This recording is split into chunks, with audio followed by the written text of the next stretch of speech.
Vamos ver o que a mãe tá fazendo? Vamos ver o que a mãe tá fazendo? Para de me imitar. Pode. Vem aqui. Então, olha aqui, ó.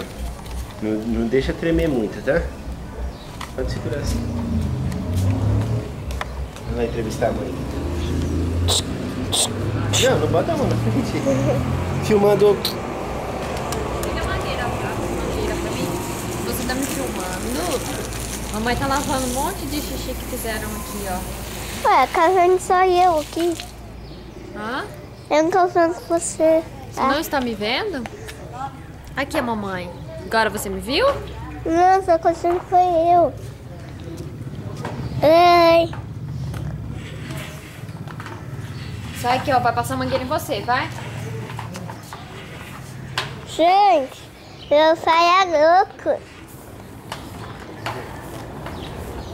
Aí aqui a gente cuida tanto dessas coisas. Essas são minha mãe. A outra do quintal são meu pai. Olha essa daqui, nasceu antes de mim nascer.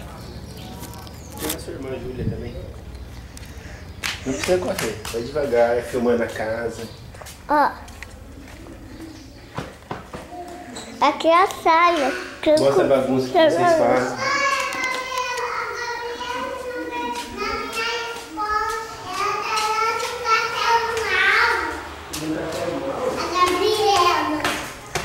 Gente, aqui é a escada da minha casa.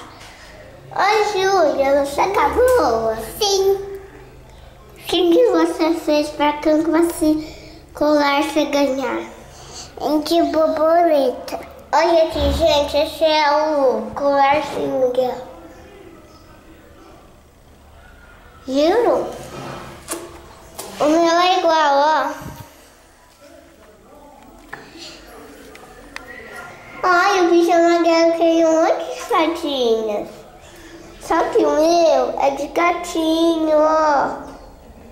Tem patinha que o Barba chama Barba. Eu não sei como é que eu só olha as pegadas dele, onde que ele foi, gente?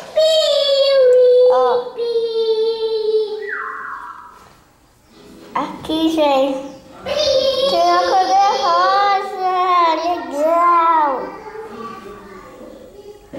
Viu, tem a cor rosa. Olha essas estrelinhas. Viu, gente? Agora vamos ver com a gente. Que campo ela pegar nossa casa pra ela assim. Olha, gente, quando a gente chega da escola é assim.